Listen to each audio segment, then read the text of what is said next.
तुम्ही पाहत आहात MCN न्यूज मराठी।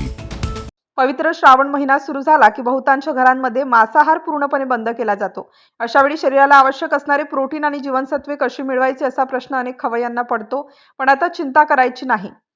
मांसाहाराला उत्तम पर्याय ठरणाऱ्या आणि मटणा इतकेच न्यूट्रिशन देणाऱ्या रानभाज्यांची ओळख झाली आहे।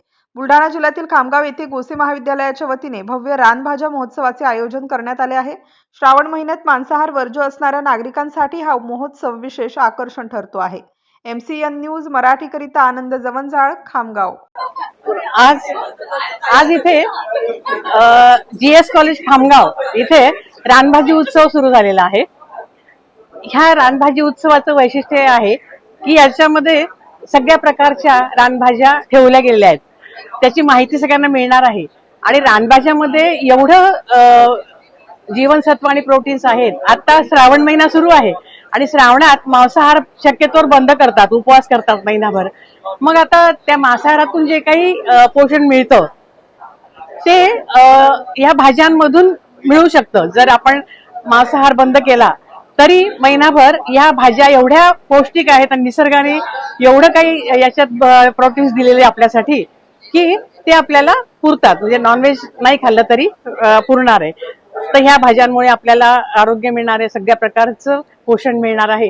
आणि GS कॉलेजने हा अतिशय सुंदर उपक्रम दरवर्षी असतो। आता ह्या भाज्या हे शेतकरी मार्केटमध्ये पण आणू शकतील याच्या पुढे। धन्यवाद। नमस्कार।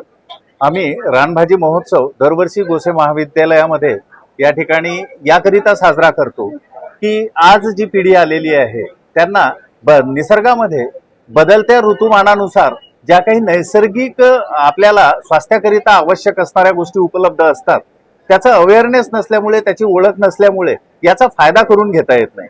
विशेषतः आजच श्रावण महिन्याला सुरुवात झाली आहे आणि जिथे श्रावणाला सुरुवात होते त्या ठिकाणी मला असं वाटतं की निसर्गामध्ये ज्या काही भाज्या वगैरे उपलब्ध आहेत त्या भाज्यांचं जर आपण सेवन केलं तर कितीतरी आपल्याला असे नावं घेता येतील की ज्यामध्ये आपलं आरोग्य, आपलं स्वास्थ्य चांगलं राहू शकतं, सगळे न्यूट्रिएंट्स त्याच्यामधून मिळतात शरीराला आवश्यक असणारे। आणि त्याच कारणामुळे आमचे जे पूर्वज होते ते याचं कुठल्या सणाच्या निमित्तानं असेल, श्रावण महिन्याच्या निमित्तानं असेल, याचं सेवन करण्याचं एक प्रत्येकाला आवश्यक असं सांगत होते। मग ते वाघाटं असेल तर आम्ही आषाढीला खाल्लंच पाहिजे, जेव्हा सुरुवात होते त्यावेळेस तरोटा आपण खाल्लाच पाहिजे। त्यानंतर रानशेपू असेल त्यामधून कितीतरी आपल्याला अशा पद्धतीचे न्यूट्रिएंट्स मिळतात की ज्यामध्ये ताप असेल किंवा कुठलं अपचन असेल, डिसेंट्री सारखं असेल तर या आजारापासून परावृत्त होऊ शकतो। म्हणजे आपल्याला एक म्हणता येईल आहे की पावसाळ्याची सुरुवात झाल्यानंतर ह्या ज्या नैसर्गिक पद्धतीने ज्या रानभाज्या ज्याला म्हणता येईल आपल्याला त्या उपलब्ध असतात त्याचं जर सेवन केलं तर याचा एक